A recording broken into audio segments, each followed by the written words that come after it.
Revelation 9 continues the description of the trumpet judgments, focusing on the fifth and sixth trumpets. These judgments involve spiritual and physical torment, symbolizing intense tribulation. Verse 1. Then the fifth angel sounded, and I saw a star fallen from heaven to the earth. To him was given the key to the bottomless pit. The star fallen from heaven likely symbolizes a fallen angel or spiritual being, often interpreted as Satan or a demonic leader. The key to the bottomless pit indicates authority granted by God, emphasizing that even evil operates within God's sovereign control. Verse 2. And he opened the bottomless pit, and smoke arose out of the pit like the smoke of a great furnace. So the sun and the air were darkened because of the smoke of the pit. The bottomless pit, abyss, represents a realm of confinement for demonic forces. The rising smoke symbolizes spiritual corruption and chaos, with its darkness obscuring light and truth, affecting the natural and spiritual worlds. Verse 3. Then out of the smoke locusts came upon the earth, and to them was given power, as the scorpions of the earth have power. The locusts are not ordinary insects, but symbolize demonic entities unleashed to torment humanity. Their power to harm, like scorpions, highlights the severity of their affliction. Verse 4. They were commanded not to harm the grass of the earth, or any green thing, or any tree, but only those men who do not have the seal of God on their foreheads. The locusts are restricted to targeting only those without God's protective seal, indicating a spiritual distinction between the faithful and the unrepentant. The sealed are spared as they belong to God. Verse 5.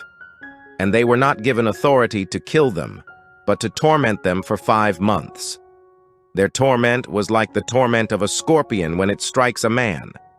The torment is psychological and spiritual, lasting 5 months, paralleling the natural lifespan of locusts. This reflects God's mercy, as the torment is temporary and not fatal, providing an opportunity for repentance. Verse 6. In those days men will seek death and will not find it. They will desire to die, and death will flee from them. The suffering is so intense that people will long for death as an escape, but will be unable to die. This emphasizes the inescapable nature of God's judgment and the depth of human despair. Verse 7. The shape of the locusts was like horses prepared for battle. On their heads were crowns of something like gold, and their faces were like the faces of men. The description combines elements of war and human-like intelligence, symbolizing their organized and deliberate nature. The crowns suggest power or authority, but it is counterfeit, contrasting with divine authority.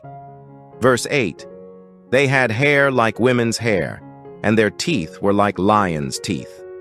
The imagery emphasizes their deceptive allure, women's hair, and destructive power, lions' teeth. This duality highlights their ability to deceive and devour spiritually. Verse 9.